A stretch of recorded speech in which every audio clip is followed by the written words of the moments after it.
네, 오늘은 언약의 흔적이라는 제목으로 함께 말씀을 나누도록 하겠습니다. 상처가 별이 된다는 말이 있습니다. 이 말은 우리 인생의 역경과 고난으로 겪고 있는 그 아픔이 도리어 영광의 상처가 될 수 있다는 그런 의미입니다. 그래서 한때 미국의 많은 전쟁 영웅들에게 이제 헌정됐던 그러한 영어 문장이기도 했습니다. 때로는 내 몸에 새겨진 생채기가 그저 보기 싫은 흉터가 아니라 영광의 상처이자 훈장이 될 수 있다는 그러한 문장의 뜻을 갖고 있습니다. 십자가를 지셨던 우리 예수님의 그 깊은 상처가 하나님께의 영광이 되었고 우리 모두에게는 온전한 평화로 복음으로 다가오게 되었습니다. 예수님이 이 십자가 상처가 온 인류를 향한 하나님의 아름다우심을 드러내게 됐던 것이었습니다. 오늘 본문은 할례와 관련되어 있는 이야기입니다. 오늘 본문을 가리켜서 신학자들은 할례 언약이다라고 부르기도 하는데, 언약의 주체는 하나님이십니다. 약속을 맺는 주체는 우리 하나님이신데, 지금까지 아브라함과 맺으신 언약은 하나님 편에서 모든 것을 그저 약속하신 그런 사건이었습니다. 하나님이 쪼개진 고기 사이를 횃불로 불로 지나가시면서 아브라함과 언약을 맺으셨고, 언약은 인간의 편에서 볼 때는 무언가를 해야만 하는 그런 것이 아니었습니다. 그저 하나님 편에서 시작된 이 언약의 출발점이 그저 하나님께서 우리 인간과 맺으신 언약을 알아서 잘 지키겠거니 했던 그런 생각들이 우리에게 많이 있었습니다. 그래서 하나님의 언약은 전적인 은혜였습니다. 따라서 언약은 하나님의 일방적인 약속이었지만 그 일방적인 언약을 받아들이고 그리고 확인하는 것은 아브라함의 몫이고, 아브라함이 세상을 떠나더라도 그 후손들의 몫입니다.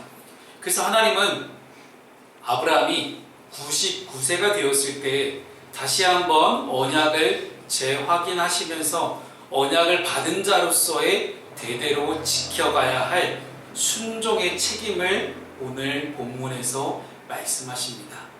그래서 아브라함의 인생에 있어서 창세기 12장과 이 창세기 17장은 굉장한 의미가 있습니다. 12장에서 처음 아브라함을 부르셨던 하나님이 이제 17장을 통해서는 본격적으로 하나님의 나라를 아브라함의 자손을 통해서 만들어 가실 것들을 완전하게 완성시키시는 그런 완벽한 언약, 할례 언약을 시작하시는 그 단어, 그 문장이 오늘 창세기 17장에 나옵니다. 하나님과 아브라함이 맺으셨던 언약입니다. 사실 오늘 작금에 우리와 하나님의 이 언약이 무슨 상관이 있을까요? 또한 나는 목사님 저는 아들은 키워본 적이 없고 딸만 키웁니다라고 하는 이장 집사님 입장에서는 더더욱 이 할례 언약이 도저히 저랑은 상관없는 말씀 같습니다 할 수도 있습니다. 그래서 이 할례 언약에 담겨져 있는 진정한 하나님의 뜻이 과연 무엇이었고, 이 언약을 지켜가는 것이 우리 인간에게 왜 중요한 것이며, 사도 바울은 이후에 이 할례 언약을 어떻게 마음의 할례로 함께 우리에게 선포하고 있었는지, 우리 이지영 집사님 가정에도 마음의 할례가 왜 중요한지 오늘 본문의 말씀을 가지고 그 마음의 할례라는 흔적들이 우리 가슴 가운데 깊이 남아있을 수 있는 오늘 말씀 시간이 될 수 있기를 소망합니다. 첫 번째는요, 언약은 우리를 새로운 존재로 만드십니다. 오늘 본문의 5절 말씀을 함께 읽습니다. 시작. 이제 후로는 내 이름을 아브라함이라 하지 아니하고 아브라함이라 하리니 이는 내가 너를 여러 민족의 아버지가 되게 함이니라. 아멘. 13년간의 침묵 시간이 있었어요. 창세기 16장과 17장을 열어가는 1절 사이에는 무려 13년의 공백 기간이 있습니다. 그 기간 동안 하나님은 아브라함과 함께 대화하지 않으셨습니다. 그 기간 동안 아브라함이 어떻게 살았는지는 우리는 알 수 없습니다. 그러나 이 침묵을 깨고 찾아오신 하나님은 갑자기 아브라함의 이름을 바꾸십니다. 제가 지난주에도 말씀을 드렸지만 이스라엘 사람들에게 이름이라는 것은 굉장히 중요한 의미를 가지고 있습니다. 그 이름의 뜻으로 살아갈 수 있고 그 이름을 그대로 정체성을 알고 가는 사람들이 많았기 때문입니다. 그래서 히브리 사람들에게 이름은 곧 그 사람의 본질을 의미합니다. 그런데 여기서 이름이 바뀐다는 의미는 무슨 뜻이냐면 그 사람의 정체성과 삶의 방향성, 삶의 가치관, 삶의 기준 그 모든 것들이 송두리째 바뀐다는 의미입니다.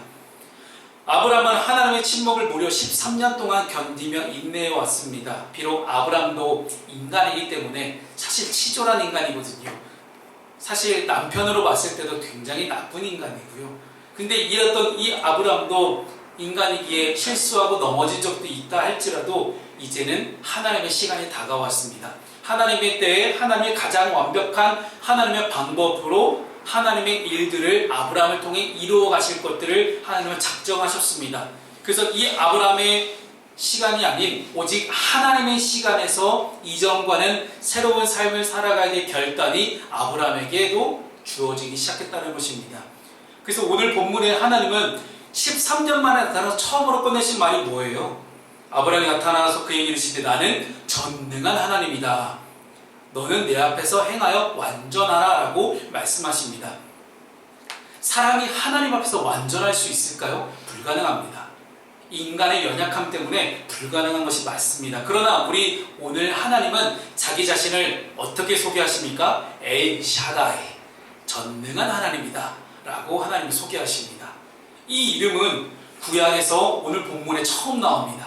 이후에도 하나님은 내가 전능한지 너희들이 모르느냐, 내가 강한 팔로 너희들을 인도할 것이고 그래서 많은 이야기들을 하시지만 자신을 가리켜서 전능한 하나님이라고 처음 소개하는 자리예요.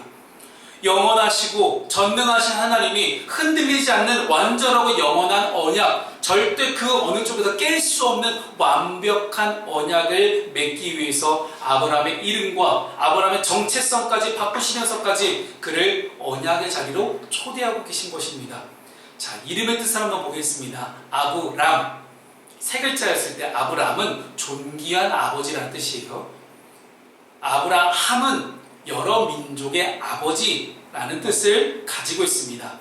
하나님이 계속해서 말씀하셨던 이 약속이 드디어 성취될 때가 가까웠다는 이야기입니다.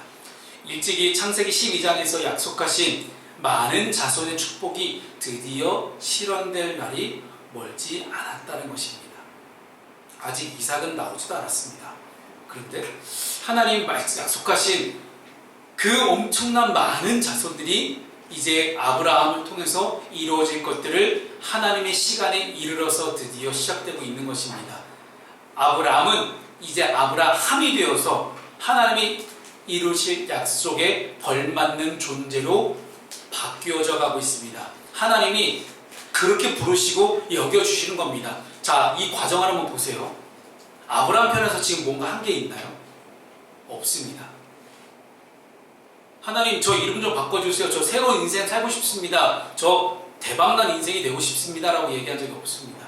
하나님이 하나님 편에서 먼저 찾아오셔서 아브라함의 이름을 바꿔주시면서까지 야, 이제 내가 너와 새로운 일들을 시작할 거야. 근데 지금까지 내가 말을 계속해서 했던 이야기거든. 근데 그 이야기를 이제는 완벽하게 이룰 때가 왔어. 그러니 이제 너는 내 앞에서 행하여 완전했으면 좋겠다.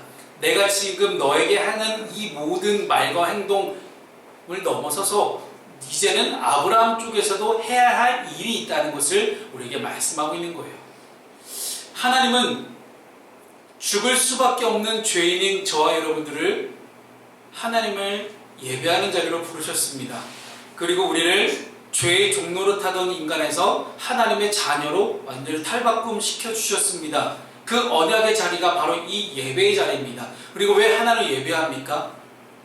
나를 구원하신 하나님의 은혜에 감격하여 하나님을 인정하고 하나님을 경외하고 하나님께 모든 영광을 올려드리기 위해서 지금 우리는 예배하고 있는 것입니다. 하나님의 주권을 인정한다. 하나님의 자녀로서 마땅히 하나님을 경외하는 시간, 그 시간이 바로 이 예배의 시간입니다. 우리를 새로운 존재로 만들어주신 그 십자가의 언약을 함께 우리가 다시 한번 기억해 볼 수 있기를 바랍니다. 아브라함을 여러 민족의 아버지라는 이름으로 바꿔주시고 그 아브라함을 통해 인류를 구원하시기로 작정하신 하나님은 이제 저와 여러분들을 통해서 새로운 일들을 시작하려고 하십니다. 십자가 복음의 놀라운 은혜가 우리를 통해 놀라운 하나님의 복을 흘려보내게 할 것입니다. 13년을 기다리신 하나님은 또한 지금도 저와 여러분이 하나님의 자녀로 완전히 인생이 탈바꿈되어서 하나님의 사명을, 하나님의 복을 우리를 통해서 흘려보낼 때까지 여전히 우리를 기다리고 계신 하나님이십니다. 그 기다리시는 하나님, 그 하나님의 부르심에 응답하여서 나아갈 수 있는 저 여러분 되시기를 주님 이름으로 축복합니다. 이제 우리는 완전히 새로운 존재가 되었습니다. 새로운 존재가 되었을 때 새로운 존재와 맺는 하나님의 언약은요, 이제 관계가 핵심이라는 사실을 우리가 잊지 말아야 합니다. 하나님 분명 우리와 새로운 언약의 약속을 맺으실 때 그냥 맺으시는 게 아니에요. 단순히 약속만 맺고 끝나는 게 아니라 약속을 왜 맺느냐가 중요합니다. 하나님이 왜 우리와 약속을 맺으려고 하실까? 내가 뭐길래? 도대체 내가 무엇이건데 하나님이 나와 약속을 맺으려고 하실까? 아브라함은 사실 인간적으로 볼 때는 되게 부족한 인간이었어요. 근데 그 부족했던 인간이었던 아브라함을 하나님의 친히 불러주시고 이제는 새로운 관계를 정립하려고 하십니다. 오늘 본문 9절의 말씀이죠. 함께 읽습니다. 시작. 하나님이 또 아브라함에게 이르시되 그런즉 너는 내 언약을 지키고 내 후손도 대대로 지키라. 아멘. 여러 민족의 아버지가 되게 하셨다고 하셨잖아요. 너를 심히 번성하게 해주겠다. 내게서 많은 민족들이 나올 것이고 왕들이 내 후손 가운데 나올 것이다. 나는 너와 내 후손의 하나님이 되어주겠다라고 약속하십니다. 이 언약은 단순히 하나님이 주시는 복을 받는 것에서 멈추지 않습니다. 자, 여러분, 하나님의 언약의 핵심의 근거는 관계에 있습니다. 나는 너의 하나님이 되고 너는 내 백성이 된다. 이게 오늘 하나님과 아브라함이 맺은 약속의 핵심이에요. 하나님이 전능하신 분이시기 때문에 전능하신 하나님이 언약을 주도하시지만 인간은 그 언약에 순종해야 할 책임이 분명하게 주어진다는 것입니다. 하나님은 언약을 완벽하게 성취하는 책임을 지시고 아브라함과 그의 후손에게는 대대로 그 언약을 지키고 순종해야 될 책임이 주어진다는 것. 이 책임을 오늘 본문의 10절 말씀이 그렇게 이야기합니다. 함께 읽습니다. 시작. 너희 중 남자는 다 할례를 받으라. 이것이 나와 너희와 너희 후손 사이에 지킬 내 언약이니라. 아멘. 그 책임을 뭐라고 규정하십니까? 할례라는 단어로 사용하세요. 하나님이 책임의 증거로 삼으시는 이 할례는 단순한 종교의식이 아니에요. 왜냐하면 이스라엘 민족뿐만 아니라 지금 무슬림들도 다 할례를 하거든요. 그리고 굉장히 수많은 민족들이, 수많은 종족들이 수많은 나라에서 여전히 이 할례를 하고 있습니다. 그럼 할례만 하면 다 하나님의 자녀가 되는 것이냐는 아니죠. 하나님이 우리의 하나님이 되시고 내가 하나님의 자녀가 되는 그 놀라운 관계, 그 관계를 상징하는 그런 순종의 행위가 단지 할례일 뿐입니다. 그래서 할례는 단순한 육체적 의식이 아니라 하나님의 언약을 기억할 수 있는 믿음과 순종을 상징한다고 볼 수 있습니다. 할례는 남성의 생식기 표피를 잘라내고 몸에 상처를 남기는 행위예요. 그 상처는 절대 없어지지 않습니다. 그러면서 평생 그 몸에 새겨진 상처를 보게 될 텐데 그 새겨진 상처를 볼 때마다 하나님을 기억하라는 거예요. 하나님과 아브라함이 맺으신 그 언약을 기억하라는 거예요. 여기서 그래서 상처보다 기억이 훨씬 더 중요합니다. 하나님과 인간 사이에 계약을 맺었습니다. 물론 하나님이 계약의 주체시기 때문에 하나님은 언제나 우리가 믿던 안 믿던 하나님의 시간, 하나님의 타이밍대로 하나님 편에서 하나님이 천천히 하시던 빨리 하시던 하나님의 타이밍 그대로 하나님은 늘 신실하게 그 일을 성취해 나가실 것입니다. 그런데 하나님 편에서 일을 하시지만 우리 인간의 편에서도 분명히 우리 인간은 인간으로서 마땅한 책임을 다할 것이고 그것을 잊지 않고 기억하는 것이 바로 오늘 하나님과 아브라함이 맺은 언약의 핵심입니다. 사랑하는 성도 여러분, 오늘 우리의 삶도 마찬가지입니다. 우리는 하나님의 언약 백성이 되었습니다. 하나님은 하나님 편에서 먼저 우리를 구원하시기로 작정하셨습니다. 그 약속이 지켜질 때 우리가 얻게 되는 놀라운 축복도 물론 중요하지만 더 중요한 것은 어디에 있습니까? 우리가 하나님과 약속을 맺을 수 있는 그런 관계가 되었다라는 거예요. 감히 어찌 우리가 엘샤다이 그 전능하신 하나님과 마주 앉아서 약속을 맺을 수 있는 그런 관계가 어떻게 되냐는 거예요. 하나님께서 허락해 주셨으니까 가능한 일이지 어찌 감히 우리가 하나님하고 마주 앉아서 언약을 맺을 수 있는 그런 급이나 됩니까? 우리는 다 알지 않습니까? 우리가 얼마나 죄가 많은 그런 죄인인지. 하나님을 떠나 살려고 하고 하나님은 늘 거룩하고 깨끗하시지만 우리의 삶을 돌아보면 물론 거룩하게 살려고 발버둥 칠 때도 있지만 그렇지 않을 때가 우리에게 너무나 많이 있지 않습니까? 그럼에도 불구하고 하나님께서 그 죄인인 우리를 먼저 찾아오셔서 야, 너 나랑 약속의 관계가 되었으면 좋겠다. 너무나 놀랍지 않습니까? 갑자기 우리나라 굴지의 대기업에서 우리 김인영 청년에게 찾아와서 친환경 컵 우리랑 제작합시다. 그것도 대기업 회장이 먼저 찾아와서 밑에 사람도 아니에요. 회장이 먼저 찾아와가지고 아니 회장님이 이런 계약을 맺을 정도는 아니잖아요. 다 아랫사람 시키지. 그런데 이런 중요한 계약을 회장님이 직접 찾아와서 하시는 거예요. 이렇게 얘기하면 너무 놀랍죠. 너무 말도 안 되는 일 같죠. 근데 그보다 더 말도 안 되는 일이 전능하신 하나님이 우리한테 찾아오셔서 야, 너 나랑 약속하자. 내가 네 인생 책임질게. 너 인생 모든 걸 다 책임질 수 있는 그런 난 전능한 하나님이야 라고 말씀하시는 거예요. 여러분 정말 놀라운 장면입니다. 이게 제가 앞에서 너무 이렇게 드라마틱하게 얘기를 제가 안 해서 제가 제 문제인 것 같긴 하거든요. 여러분 진짜 어마어마한 장면입니다. 이 사실이 오늘 너무나 평범한 것 같은 저와 여러분의 하루를 특별한 하루로 만드는 가장 중요한 이유예요. 그래서 이 예배 시간이 정말 여러분 굉장히 중요한 시간입니다. 이 예배 시간이 그래서 우리가 그 전능하신 하나님을 정말 깊이 있게 만날 수 있는 이 예배 자리가 그래서 정말 너무나 중요한 자리입니다. 우리가 이 사실을 잊지 않고 기억했으면 좋겠습니다. 하나님이 아브라함에게 할례라는 다소 거북할 수도 있고 너무나 고통스럽잖아요. 그 고통스러운 행위를 통해 약속을 잊지 말고 기억하라고 하신 것처럼 저 여러분이 오늘도 이 사실을 잊지 않고 기억함으로 어떠한 사탄의 계략이 있다 할지라도 하나님과의 관계 안에 거하며 승리할 수 있는 저 여러분 될 수 있기를 축복합니다. 그러면 우리는 오늘 당장이라도 할례를 다 해야 될까요? 어떻게 해야 되나요? 그리고 이스라엘뿐만 아니라 많은 나라들이 여전히 다 할례를 행하고 있는데 그 나라의 모든 사람들도 다 하나님의 약속의 관계가 되는 걸까요? 그래서 세 번째 말씀이 오늘 우리에게 굉장히 중요합니다. 자, 세 번째는 할례는 은혜를 내 마음 가운데 새기는 것입니다.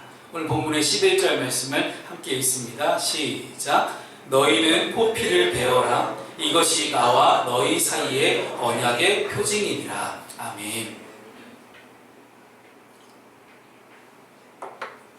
하나님이 아브라함을 찾아오셔서 언약을 지키라고 말씀하시면서 굳이 몸에 상처를 내고 피를 흘리게 한 것에는 이유가 있습니다. 사람의 몸을 계약서로 삼으신 거예요. 물론 하나님 편에서 뭐 다른 계약서 얼마나 뭐 종이를 쓰시든 뭐 그 당시 종이가 없던 시절이니까 뭐 아브라함 시대에 종이가 어디 있어요. 없는 시절이긴 했지만 하나님은 절대로 사라지지 않는 확실한 것이 좀 필요하셨던 것 같습니다. 그래서 포피를 베어서 상처로 남기고 거기에 언약의 내용을 기록하신 겁니다. 몸에 새기는 일종의 계약서예요. 그리고 그 상처가 남아있는 한 절대로 그 기억을 잊지 말자라고 지금 하신 겁니다. 사람이 하나님과 맺은 그 계약을 기억하게 하는 것이 할례의 목적이라면 오늘 2025년을 살아가는 우리는 할례를 우리의 마음판에 아로 새길 수 있는 그런 시간이 오늘 이 시간이 되었으면 좋겠습니다. 할례는 단순한 육체적인 행위가 아니라 깊은 영적인 의미를 갖고 있는 언약의 표징입니다. 할례는 하나님께 대한 순종과 헌신의 표시이자 하나님의 백성으로서의 구별됨을 표시하는 그런 상징적인 행위였어요. 또한 할례는 우리의 죄악된 본성을 확실하게 끊어낼 수 있는 영적인 순결함과 거룩함을 상징하는 것이 또한 할례입니다. 유대인들은 지금도 이스라엘 땅에서 할례를 목숨처럼 생각하고 이 중요한 의식을 계속해서 지켜나가고 있습니다. 그런데 여기서 문제가 하나 생깁니다. 뭐냐면 유대인들은 이 할례를 행하기만 하면, 즉 몸에 살을 베기만 하면 자동적으로 구원이 허락된다라고 생각했던 것입니다. 즉 행위가 중요하구나. 야, 우리 이렇게 성기의 표피를 잘라내는 행위만 하더라도 하나님께서 우리의 구원을 책임져 주시는구나라는 그런 착각에 빠지기 시작했다는 것이죠. 그래서 성경은 이런 생각을 경고하며 이렇게 말씀합니다. 로마서 2장 25절 말씀입니다. 함께 읽습니다. 시작. 내가 율법을 행하면 할례가 유익하나 만일 율법을 범하면 내 할례는 무할례가 되느니라.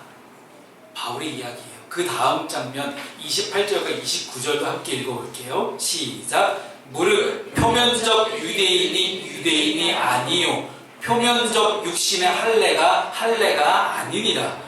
오직 이면적 유대인이며 할례는 마음에 할지니. 아멘. 조금 뭐 단어가 좀 어려울 수도 있습니다만 이렇게 해석할 수 있어요. 신약 시대로 넘어와서 바울이 로마서는 신약 성경에서 가장 중요한 교리를 담고 있는 말씀이거든요. 근데 이 로마서 말씀에서 육신의 할례가 할례의 진짜 본질이 아니라는 걸 이야기합니다. 누구보다도 율법과 할례에 정통했던 바리새인이 바울입니다. 근데 이 바울이 예수 그리스도를 진짜 만나고 나서 바울 사도가 되었을 때 했던 고백이에요. 할례는 마음에 행하는 것이라고 가르치는 것입니다. 중요한 것은 겉사람이 아니라 어디에 있다고요? 속사람이 중요하다는 것을 바울은 강조합니다. 할례를 행하는 의식, 그 의식보다 내 마음이 중요하고 혹여나 의식을 치렀다라고 하면 의식 이후의 삶이 더 중요하다는 것을 가르치고 있다는 거예요. 이런 관점에서 볼 때 오늘날 우리는 단순히 남성의 생식기의 표피를 베는 육체의 할례를 받을 필요는 없을 수도 있습니다. 오늘날 그리스도인은 자기 마음의 가죽을 베어버리고 그 영혼에 예수 그리스도의 흔적을 새긴 사람들이 바로 우리 그리스도인들 아닙니까? 그렇다면 우리 몸의 표피를 베어내고 피를 흘려 그 상처로 기억을 새기는 대신에 마음의 가죽을 베고 자신의 영혼에 예수 그리스도의 십자가의 피로 그분의 상처를 기억으로 새기는 것이 바로 지금 이 시대를 살아가는 우리 그리스도인들에게 반드시 필요한 마음의 의식, 마음의 할례라는 것입니다. 그래서 이 십자가의 보혈이라는 예수님의 상처를 내 마음 파음 가운데 깊숙이 새기고 그 예수 그리스도의 피로 말미암아 내가 새로운 생명을 얻었구나, 하나님의 자녀가 드디어 되었구나라는 사실을 결코 잊지 않는 거예요. 이것이 마음의 할례입니다. 예수의 보혈이 나를 위한 계약서가 되는 것입니다. 그 피로 말미암아 하나님은 우리를 위한 언약을 반드시 지켜나갈 것이고 우리는 그분의 보혈을 날마다 의지하고 그 보혈의 능력을 기억하며 살아가는 것입니다. 그래서 우리 교회에는 이 십자가가 필요합니다. 이 십자가가 마치 어떤 아이콘처럼 우리가 숭배하는 대상이 되어서는 안 됩니다. 이 십자가는 우리가 이 십자가 예수 그리스도의 보혈의 피로 비로소 하나님의 자녀가 되었다라는 내가 하나님과 저와 여러분이 이제는 아버지와 자녀의 관계가 되었다는 새로운 관계 정립의 그런 기억하는 상징으로서 의미가 바로 이 십자가 안에 담겨져 있습니다. 이것을 사도 바울은 갈라디아서에서 스티그마라는 헬라어로 설명합니다. 이 스티그마는 흔적이라는 뜻을 갖고 있거든요. 우리 갈라디아서 6장 17절 말씀을 함께 읽습니다. 시작. 이후로는 누구든지 나를 괴롭게 하지 말라. 내가 내 몸에 예수의 흔적을 지니고 있노라. 아멘. 여기서 바울이 말하는 내 몸에 지는 예수의 흔적, 그 흔적이 바로 스티그마라고 아까 말씀드렸죠.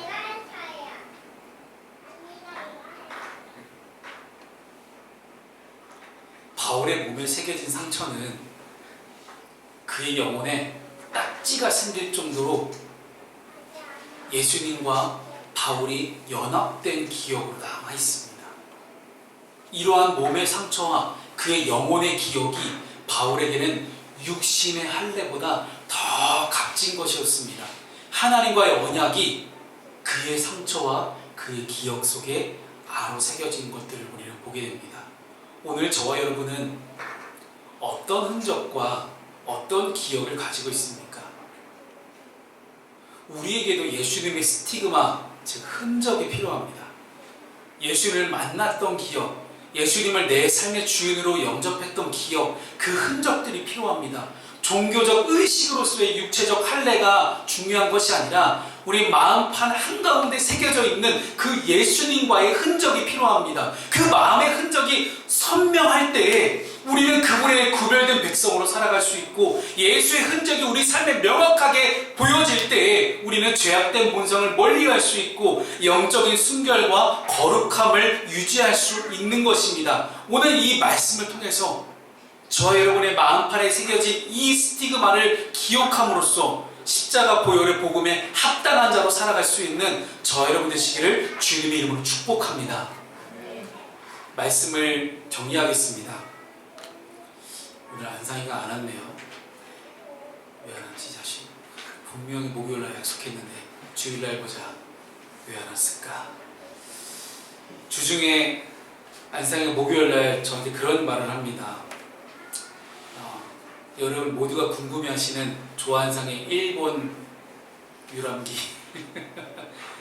일본에서 여자친구와 결혼 문제로 열심히 대화를 나눈 이후에 이제 목요일날 저희 교회 와서 제가 보자고 했어요. 그래서 와서 이제 함께 콜라 한 캔 따서 열심히 2캔이었군요. 콜라를 마시면서 그런 이야기를 했습니다. 그렇죠. 저희는 콜라 마시면서 진솔한 대화합니다. 인형이랑 안상이랑 저는 아주 진솔하게 콜라 한 잔에 그렇게 사람을 솔직하게 만들어요. 좋습니다. 그래서 다들 몸은 생각해도 제로 콜라만 마십니다.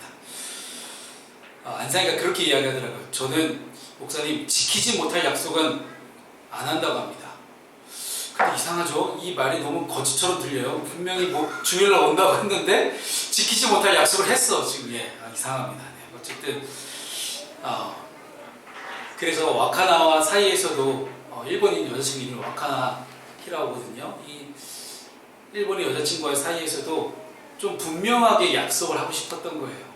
일본이면 일본, 한국이면 한국. 어쨌든 결혼이라는 것이 그냥 할 수 있는 것이 아니라 국제적 결혼이기 때문에 일본과 한국 사이에서 조금 애매했던 것들을 확실하게 좀 정하는 그런 시간을 가졌으면 좋겠다는 생각에서 제가 들어보니까 좀 세게 얘기하고 왔더라고요. 이야, 지금까지 좀 진작 이렇게 세게 했으면 분명하게 뭔가 딱 자리 잡혔을 텐데 이제서 어쨌든 확실하게 얘기를 하고 왔어요. 그래서 이제는 만약 안상이가 하나님이라면 이제 안상이 편에서는 할 거 다 했어요.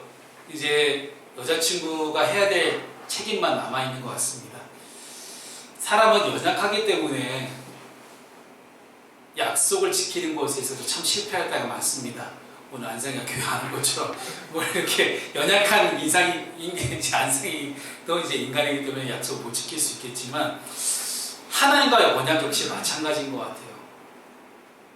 우리는 하나님께 뭐 이렇게 딜할 때도 있잖아요. 하나님하고 거래할 때도 있잖아요. 하나님 이거 해주시면 저 이렇게 하겠습니다.